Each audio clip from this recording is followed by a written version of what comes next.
साथै प्रदेशका सातै खबरहरूको स्पेशल प्याकेज प्रदेश खबरमा स्वागत छ। म विनिता केसी। प्रदेश खबरमा हामी हरेक प्रदेशका विकास निर्माण र सुशासनको विषयमा खोजमूलक समाचार सामग्री सम्प्रेषण गर्दछौं। हरेक खबरको चेरफार गर्दै सम्बन्धित निकायको ध्यानाकर्षण गराउँदछौं। आजको प्रदेश खबर सुरु गरौं प्रदेश 1 बाट। झापाको भद्रपुर स्थित मेची अस्पतालमा कार्यरत कार्यालय सहयोगीहरूलाई हटाइएको छ। नयाँ विज्ञापनमा कार्यरतलाई प्राथमिकताका साथ राख्ने भन्दै आश्वासन दिएको अस्पताल प्रशासनले नयाँ प्रावधानको बहानाबाजी गर्दै कार्यरतलाई जागिरबाट हटाएको छ। महामारीका बेलामा पनि जोखिम मोलेर अस्पतालमा सेवा गर्दै आएका कार्यालय सहयोगीलाई निकालिएपछि बिहान बेलुकीको चुलो बाल्न समेत मुस्किल भएको छ। आर्थिक रूपले अत्यन्तै कमजोर रहेका यी मजदुर जागिरबाट निकालिएपछि समस्यामा परेका छन्। मेची अस्पताल भद्रपुरले 2076 मङ्सिर 24 गते सुरक्षा गार्ड र कार्यालय सहयोगी स्विपर ज्यालादारीमा कर्मचारीको माग गर्यो। दुवै पदका लागि 100 बढीले आवेदन पनि गरे। फारम भर्ने बेलामा पुराना कर्मचारीलाई प्राथमिकता दिने भन्दै अस्पताल प्रशासनले आश्वासन पनि दियो। कार्यरत सबै परीक्षामा सामेल पनि भए।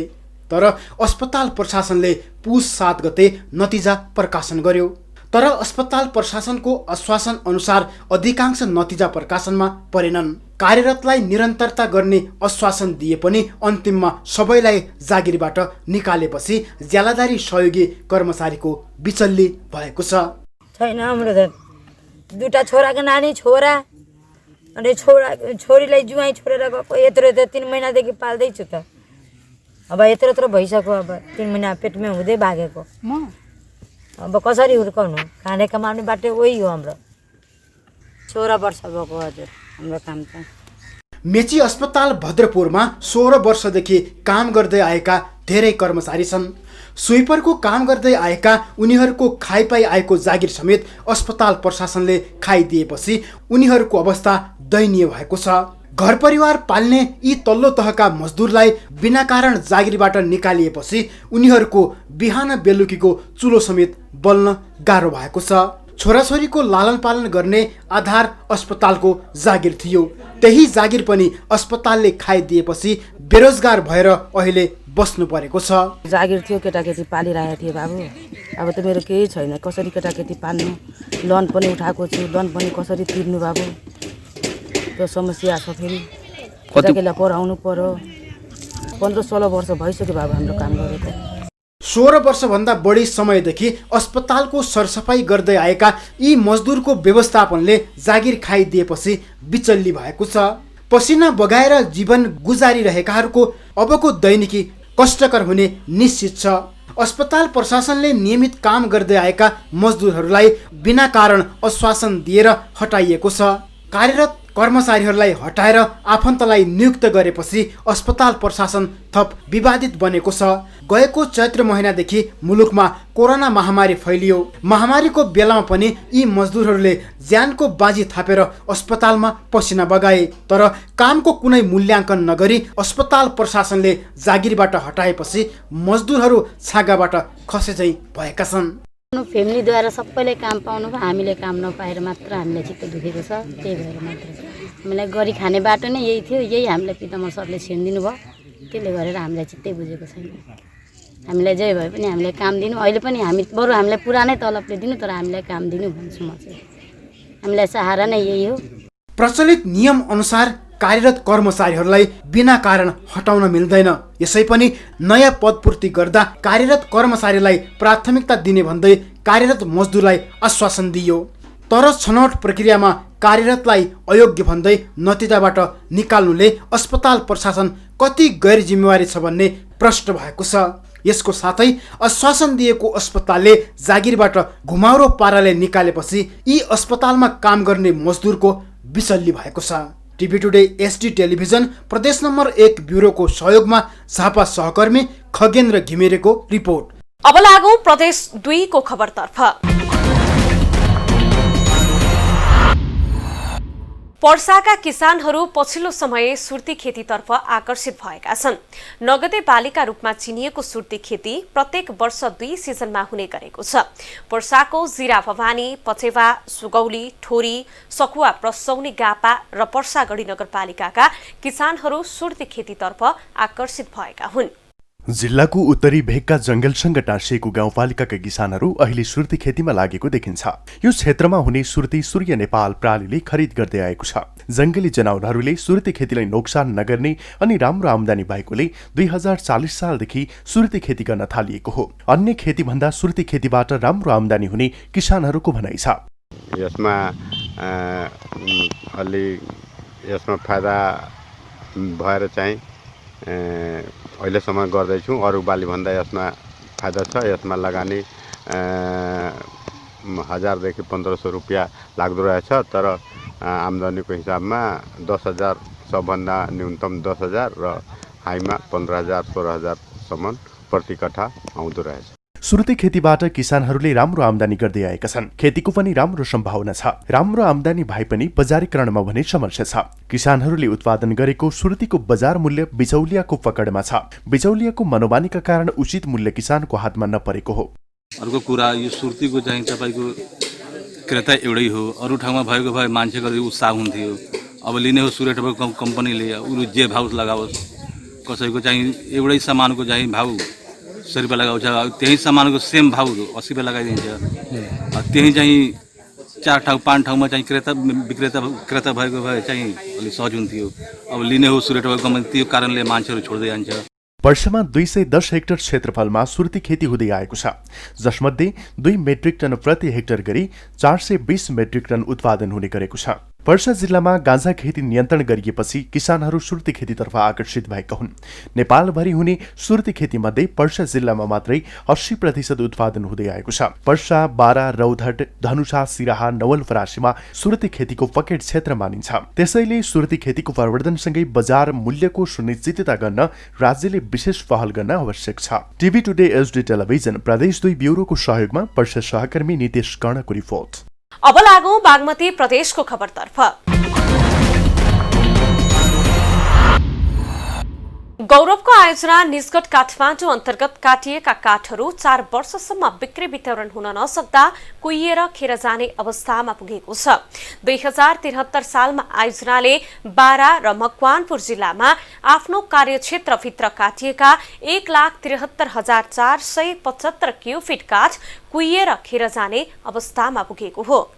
बाराका 4 सामुदायिक वन र 1 सरकारी वन तथा मकवानपुरका 18 सामुदायिक वन क्षेत्रभित्र काटिएका ठूलो परिणामको काठ वर्षौं बितिसक्दा पनि अझै बिक्री वितरण हुन सकेको छैन। समयमा काठ बिक्री नहुँदा एकातर्फ राज्यको राजस्व सङ्कलन हुन सकेको छैन भने अर्कोतर्फ सामुदायिक वनको आमदानी रोकिएको छ। डिभिजन वन कार्यालय मकवानपुरले भने यस अगाडि भूकम्प पीडित र आपूर्तिका बीच विवाद हुँदा काठ लिलाम हुन नसकेको जनाएको छ। पछिल्लो समय प्रक्रिया अघि बढेकोले केही काठ बिक्री भएका छन्। विभिन्न सामुदायिक वनमा चाहिँ उत्पादन भएका काठहरू आपूर्ति समितिलाई 40% छुट्याउने, त्यसपछि बाहिर बिक्री गर्ने काठको हकमा, आन्तरिक खपत गरेर बाहिर बिक्री गर्ने काठको हकमा आपूर्ति समितिलाई 40% छुट्याउने, काठको हकमा के अरे दाउराको 25% छुट्याउने, दाउराको हकमा 40% छुट्याउने भन्ने चाहिँ पहिला चाहिँ त्यो व्यवस्था थियो। उता सामुदायिक वन उपभोक्ता समितिले भने समयमा काठ बिक्री नहुँदा आमदानी घट्ने चिन्ता व्यक्त गरेको छ। हाम्रो सामुदायिक वनले यसमा अब राज्यकै नीतिको कारणले गर्दाखेरि लगभग 3 वर्षदेखि काठ काटेर यहाँ घाटगद्दी गरिएको छ। फास्ट्र्याक आयोजनाले सामुदायिक वनलाई हस्तान्तरण गरिसकेर पनि हामीले लिलाम बिक्रीको लागि समयमा प्रक्रिया अघि बढाउन सकेनौँ। सरकारको नीतिगत समस्याका कारण करोडौं मूल्य पर्ने काठ समयमा बिक्री नहुँदा कुहिएर जाने, गुणस्तर कम हुने तथा दाउराको रूपमा चोरी हुने समस्या बढेको छ। पहिला चाहिँ आन्तरिक खपत, त्यसपछि गएर चाहिँ बाह्य बिक्री गर्नेमा 40% आपूर्ति समितिलाई, अनि बाँकी रहेको चाहिँ उनीहरूको बाह्य बिक्रीको लागि चाहिँ छुट्याउन लगाइयो है। 25-40 दाउरा र चाहिँ काठको हकमा गरेपछि त्यसपछि बिक्री गरे। अहिले चाहिँ बिक्री हुन थालिसकेको छ। फास्ट्र्याक आयोजनाले आफ्नो कार्यक्षेत्रभित्र काटेको काठ अझैसम्म बिक्री प्रक्रियामा अल्झिरहेको छ। अर्कोतर्फ वन कार्यालयले रुख काटिएको स्थानमा वृक्षारोपण गर्नुपर्ने लगभग 38 लाख बिरुवा अझै रोप्न सुरु गरेको छैन। आयोजनाले वृक्षारोपण गर्न खोज्दा वन कार्यालयले वृक्षारोपण गर्ने स्थान उपलब्ध गराउन नसकेको स्वीकार गरेको छ। गौरवको आयोजनाको 50% छुट्याउने भनेर चाहिँ त्यो भूकम्प पीडितहरूलाई काठदाउरा उपलब्ध गराउने निर्देशिकामा त्यो आइदियो। त्यो आएपछि त्यहाँ अलिक कन्फ्युजन भयो र समूहहरूलाई के एउटा चाहिँ भान पर्यो भनेदेखि चाहिँ भूकम्प पीडितलाई दिने भने त हामीले चाहिँ सिधैमा दिने हो कि भन्ने पनि पर्यो है। त्यो बुझाइ चाहिँ त्यस्तो भएको देखिन्छ त्यति बेला। अलपत्र काठलाई समयमै बिक्री गर्न चुक्दा करोडौं मूल्य पर्ने काठ खेर गइरहेको छ। हाल आयोजना बाहेकका वन पैदावार उत्पादन र बिक्री वितरणमा सरकारले पूर्ण रूपमा रोक लगाएको छ। यसप्रति सरोकारवाला निकायको ध्यान जान निकै जरुरी छ। TV today SD television Bagmati प्रदेश ब्युरोको सहयोगमा हेटौडा सहकर्मी रामशरण माझीको रिपोर्ट। अब लागौं गण्डकी प्रदेशको खबरतर्फ। कोरोनाले थलिएको पर्यटन क्षेत्रलाई चलायमान बनाउन हाइकिङ सुरु गरिएको छ। पोखरा आसपासका क्षेत्रमा हाइकिङका लागि प्रशस्तै रुटहरू भएकाले प्रवर्धन गर्न थालिएको हो। यसको माध्यमबाट ग्रामीण क्षेत्रको विकाससँगै पर्यटकीय गतिविधि केही सुधार गर्न थालिएको छ। पर्यटन सम्बन्ध निकायहरूको सहभागितामा पर्यटन सन्देशका लागि हाइकिङ पुनः सुचारू गरिएको हो। पोखरामा पर्यटनलाई पुरानै लयमा फर्काउन भन्दै हाइकिङ पुनः सञ्चालन गर्न थालिएको छ। प्रकृतिसँगै प्रत्यक्ष साक्षात गर्दै ग्रामीण अनुभवलाई प्रवर्धन गर्न थालिएको छ। कोरोनाले थलिएको हाइकिङ सुरु गरिएको छ। हाइकिङ अर्थात् पदमार्ग नेपाली माझ भित्रिएको पछिल्लो संस्कृति हो। पश्चिमी मुलुकको संस्कृतिको रूपमा बुझिने हाइकिङ अहिले नेपाली माझ पनि लोकप्रिय बन्दै गएको छ। पछिल्लो समय नेपालीहरू पनि फुर्सदमा हाइकिङ गर्न रुचाउँछन्। स्वास्थ्यको दृष्टिकोणले फाइदा हुने भएकाले पनि हाइकिङ प्रति नेपालीको आकर्षण बढ्दै गएको छ। पोखरामा हाइकिङका लागि पर्यटकीयसँगै धार्मिक ट्रेकहरू प्रशस्तै छन्। यहाँका देउराली, कास्कीकोट, सराङकोट, मेतलाङ लगायतका स्थानहरू हाइकिङका लागि उपयुक्त रूटमा पर्दछन्। स्वास्थ्यका हिसाबले पनि उपयुक्त मानिने हाइकिङ पर्यटकीय उद्यम पनि हो। पछिल्लो समय कोरोनाले अवरुद्ध भएको हाइकिङलाई पुनः सुचारू गर्न पोखरामा हाइकिङ सञ्चालन गर्न थालिएको हो। सजिलैसँग पदयात्रा गर्न सक्ने र यहाँबाट देखिने, यहाँबाट चाहिँ दृश्यावलोकन गर्न सकिने, मनोरम दृश्यावलोकन, मनोरम ठाउँहरूको अवलोकन गर्न सक्ने जुन सम्भावना बोकेका ठाउँहरू छन् तिनीहरूलाई हामीले यो शून्य समयमा, यो कोभिडको चाहिँ यो बेलामा, यस्तो बेलामा चाहिँ हामीले यिनीहरूको पूर्वाधार विकास र यसको चाहिँ अलिकति प्रवर्धनात्मक हिसाबले हामीले यसको प्रवर्धन गर्नुपर्छ। आन्तरिक पर्यटकले पर्यटकीय गतिविधि मन्द गतिमा चलायमान हुन थालेको छ। हाइकिङको माध्यमबाट ग्रामीण पर्यटनको विकासमा टेवा पुर्याउन सकिन्छ। कोरोनाले लामो समयसम्म बन्द रहेका क्षेत्र अब बिस्तारै खुल्दै गएका छन्। पोखरामा हाइकिङ ट्रेकहरू, रुटहरूलाई व्यवस्थित गर्न थालिएको छ। ठुलो टेवा पुग्ने निश्चित छ। यो पक्कै पनि कोभिड पछि हामी अब बिस्तारै आफ्नो व्यवसाय खोल्दै जाने, सुरक्षित तरिकाले स्वास्थ्यका मापदण्ड अपनाउने र यसलाई चाहिँ हामी हाम्रो गन्तव्य स्थलहरू खुल्ला छ र हामी अगाडि बढ्नुपर्छ भन्ने सन्देश नै अहिलेको प्रमुख एउटा चाहिँ। कृषि र ग्रामीण पर्यटन मूल आधार, कास्कीकोटको समृद्धिको पूर्वाधार भन्ने नारा अघि सारिएको छ। पोखरा आसपासका क्षेत्रमा पर्यटकीय गन्तव्य निर्माणका निमित्त पोखरा महानगरपालिका पनि जुटेको छ।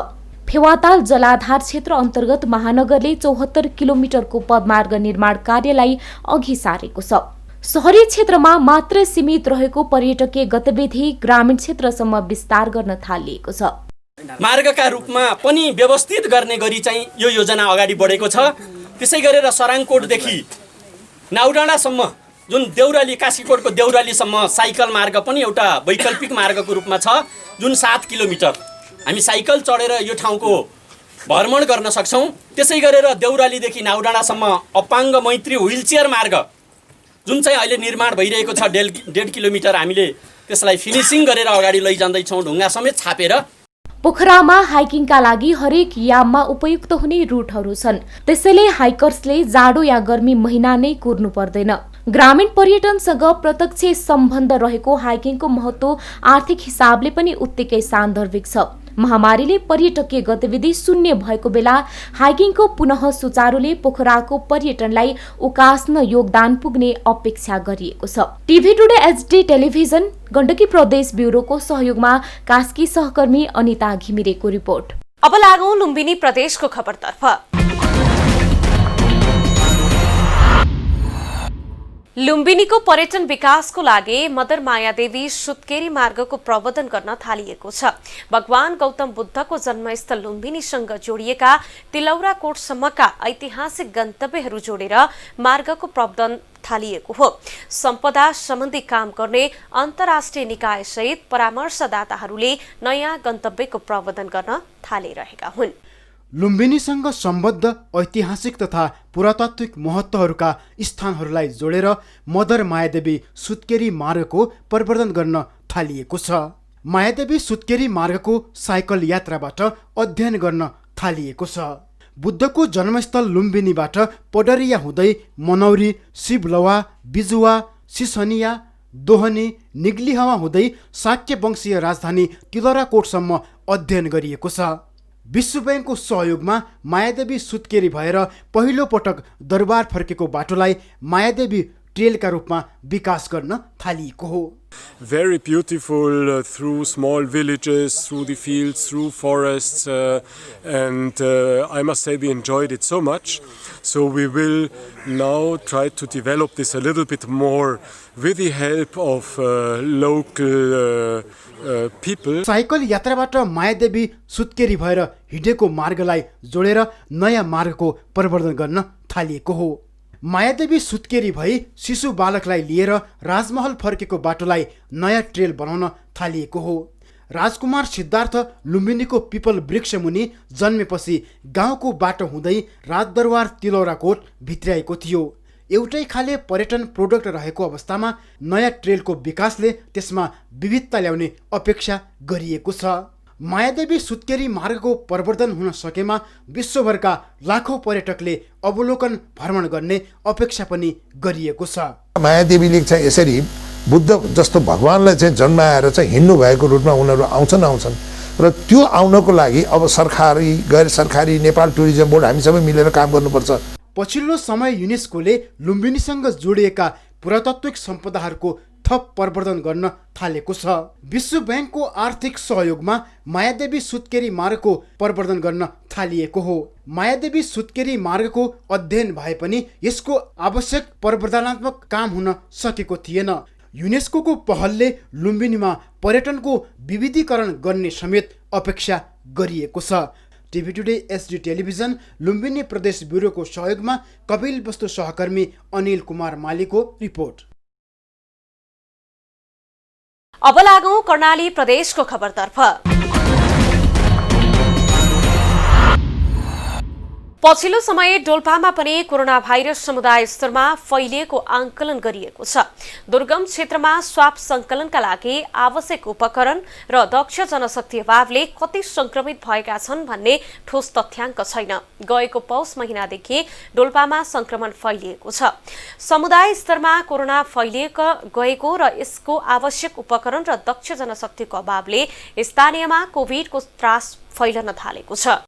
हिमाली जिल्ला डोल्पामा बढ्दै गरेको चिसोको कारण कोरोना संक्रमित संख्या वात्तै बढेको अनुमान गरिएको छ। हालसम्म जिल्लाभर क्रियाशील संक्रमित संख्या 56 जना रहेका छन्। आवश्यक उपकरण र जनशक्ति नहुँदा के कति संक्रमित छन् भन्ने समेत अन्यल छ। पौष यता समुदायमा बिरामी बढ्न थालेपछि कोरोना समुदाय स्तरमा पुगेको आंकलन गरिएको छ। गम्भीर अवस्थाका 2 जनालाई गत पौष महिनामा प्रति व्यक्ति हेलिकप्टरमा 6,50,000 तिरेर थप उपचारको लागि काठमाडौँ पुर्याइएको थियो। संक्रमित 1 को निधन भइसकेको छ। 1 जनाको उपचार हुँदैछ। हालसम्म विभिन्न माध्यमबाट 3,000 जनाको कोरोना परीक्षण गरिएको छ। 2 दर्जन संक्रमित निको भइसकेका छन्। हाल धेरै जस्तो सामान्य संक्रमितहरू होम आइसोलेसनमा रहेका छन्। जिल्ला अस्पतालमा चाहिँ हामीले कोभिड आइसोलेसन वार्ड भनेर छुट्टै बनाएका छौँ, जसमा हामीले 7वटा बेड र एउटा भेन्टिलेटर सहित 2टा आइसियु बेड पनि राखेका छौँ। आइसियु बेडहरू चाहिँ विभिन्न समस्या जस्तै power plant, oxygen power plant नभएको, त्यसै गरी भोल्टेज नपुग्ने हिसाबले अहिले सुचारूमा आउन सकेको छैन। तर बाँकी 7वटा जेनरल आइसोलेसन वार्डमा चाहिँ हामीले सिम्प्टोमेटिक केसहरूलाई चाहिँ भर्ना गर्ने गरेका छौँ। जिल्ला कोभिड अस्पतालमा आइसोलेसन बेड 7वटा, आइसियु बेड 2वटा र एउटा भेन्टिलेटर रहेका छन्। विपद व्यवस्थापन समिति र ठुली भेरी नगरपालिकाले सदरमुकाम दुनैमा 10 बेड रहेको एउटा आइसोलेसन भवनमा व्यवस्थापन गरेको छ। संक्रमितको संख्या भने दुनैमा मात्र 44 जना रहेका छन्। जिल्लामा आइसोलेसनको व्यवस्था कम हुँदा भाडामा बस्दै आइरहेका संक्रमितमाथि समाजको राम्रो व्यवहार पनि छैन। घरबेटीले संक्रमितलाई बस्न नदिएपछि सरस्वती मावि दुनैले विद्यालयमा बस्ने व्यवस्था गरेको छ। संक्रमण न्यूनीकरणको लागि जिल्लाका सीमा नाकामा कडाई सुरक्षाको साथ परीक्षणको दायरा बढाएको स्थानीय प्रशासनले बताएको छ। बीचमा चाहिँ हाम्रो दुनियाँमा व्यापक रूपमा चाहिँ अलि कोभिडको अलि चाहिँ संक्रमित र अनि अलि डर मानेर हैन अनि जस्तै घरबाडामा बसेका व्यक्तिहरूले हामीले पिसिआर गर्नुस् भनेर कन्ट्याक्ट ट्रेसिङमा जाँदाखेरि उहाँहरूले मान्नु भएन। किन मान्नु भएन भने चाहिँ हामीलाई यदि पोजिटिभ देखियो भने हामी कहाँ बस्ने, कहाँ गएर बस्ने र हामीले घरबेटीले निकाल्छन् भनेर भन्नुभएको थियो। हामीले यस्तो अवस्थामा पनि हामीले कसरी हुन्छ यो आइसोलेसन भवन चाहिँ हामीले व्यवस्थापन पूर्ण रूपले व्यवस्थापन गर्यो भने पोजिटिभ देखिएको खण्डमा घरबाट घरबेटीले निकालिसकेपछि हामीले त्यहाँ लगेर चाहिँ राख्ने व्यवस्था चाहिँ गरेका छौँ। हिमाली जिल्ला डोल्पामा बढ्दै गरेको चिसोको कारण कोरोना संक्रमित अझै बढ्न सक्ने देखिन्छ। तर संक्रमण नियन्त्रणको लागि सम्बन्धित निकायले पूर्व तयारी गर्नुपर्ने आवश्यक देखिन्छ। जनचेतनाको कमीले गर्दा संक्रमित नजिक पुगेका स्थानीयले कोरोना परीक्षण गर्न समेत नमान्ने गरेको पाइएको छ। यसर्थ कोरोना नियन्त्रणमा सबै निकायहरूको गम्भीर ध्यान जान जरुरी छ। TV today HD television Karnali प्रदेश ब्युरोको सहयोगमा दैलेख सहकर्मी लेख बुढाको रिपोर्ट। र अब खबरको अन्तमा लागौं सुदूरपश्चिम प्रदेशतर्फ। कैलालीको गोदावरी नगरपालिकाका व्यस्त सडकमा फुटपाथ पसल नहट्दा सिंगो नगर क्षेत्र अस्तव्यस्त भएको छ। फुटपाथ पसलका कारण सवारी चालक पैदल यात्रीसँगै व्यवसायी समेत हैरानीमा परेका छन्। फुटपाथ पसलका लागि दिगो प्रबन्धन गर्नका लागि स्थानीय तहले व्यवस्थापन गर्न नसक्दा नगरपालिका अस्तव्यस्त बनेको हो। यो दृश्य सुदूरपश्चिम प्रदेशको प्रवेशद्वारको रूपमा रहेको अत्तरिया चोकको हो। कुनै समय यही चोकलाई सुन्दर सुदूरपश्चिम भनेर चिनिन्थ्यो। तर पछिल्लो समय सुदूरपश्चिम प्रदेशको स्थायी राजधानी तोकिएको कैलालीको अत्तरिया बजार सवारी साधनहरूको जथाभावी पार्किङसँगै रोड छेउमा राखेर फुटपाथ पसलले अस्तव्यस्त बनेको छ। गोदावरी नगरपालिका अन्तर्गत पर्ने सुदूरपश्चिम प्रदेशको मुख्य प्रवेशद्वारको रूपमा रहेको बजारमा विद्युतीय अटोरिक्सा, पेट्रोलवाला अटोरिक्सा, मालवाहक ट्रक, बस लगायतका सार्वजनिक सवारी साधनहरूको जथाभावी पार्किङ गरिएको छ। यो सँगै सडक छेउमा फुटपाथ पसलले नगर अस्तव्यस्त बनेको छ। स्थानीय रूपमा अनुगमन भए पनि पुनः समस्या उस्तै गरी दोहोरिँदै आएको स्थानीय व्यवसायीहरूको भनाइरहेको छ। तर चाहिँ यो बजारमा चाहिँ यो अव्यवस्थित रूपमा जताततै व्यापार व्यवसाय सञ्चालन गरिराखेका छन् हैन। अब त्यसले गर्दाखेरि बजारको एउटा चाहिँ सौन्दर्यता नै हराएको छ। त्यसका लागि चाहिँ अब गोदावरी नगरपालिकालाई पनि पटक पटक मौखिक या लिखित रूपमा पनि हामीले आग्रह गरेका छौँ। अब त्यो चाहिँ कुनै किसिमको सम्बोधन हुन सकेको छैन। गोदावरी नगर क्षेत्रका सडकमा फुटपाथ व्यवसाय गरेर जीविकोपार्जन गर्ने धेरै छन्। धेरै मानिसहरूले रोजगारीका अरू काम नपाएपछि सडकको व्यवसायलाई आर्थिकोपार्जनको माध्यम बनाएका छन्। फुटपाथ हटाउने भन्दा व्यवस्थापन गर्नुपर्ने विषय समय समयमा उठान भइरहेको पनि छ। फुटपाथ व्यवसायीको दिगो व्यवस्थापनको लागि पहल भइरहेको बताइएको छ। छलफल पनि गर्यौँ, पहल पनि गर्यौँ। अलिकति के भने अहिले स्थानीय सरकार आइसकेपछि नगरपालिकाले जिम्मा लिएको र नगरपालिकाले आफ्नो तरिकाले के भने काम गरिरहेको र हामीलाई त्यसको जिम्मा नदिएको, हामीलाई जिम्मा दियो, हामी व्यवस्थापन गर्दछौँ भन्दा उहाँहरूले आफ्नै तरिकाले गरेको र उहाँहरूले अब उहाँहरूले आफ्नो तरिकाले गर्नुभयो तर खासै व्यवस्थापन भएन। अझै झनै के भने बजारमा फोहोर मैला बढी छ। अब जनताका आफ्ना के भने आकाङ्क्षाहरू छन्। जथाभावी पार्किङले अस्तव्यस्त ठेला छाप्राले गर्दा बजार क्षेत्रमा आवत जावतमा असहजता भएको छ। बजार क्षेत्रको सडकको दायाँ बायाँ छेउमै पार्किङ गर्ने, यात्रु चढाउने, ओह्राल्ने र अस्तव्यस्त ठेला छाप्रा राखेर व्यापार व्यवसाय गर्दा दुर्घटनाको जोखिम समेत बढिरहेको छ। महेन्द्रनगर रोडको नजिकै बेलुका पख निकै भिडभाड हुन्छ।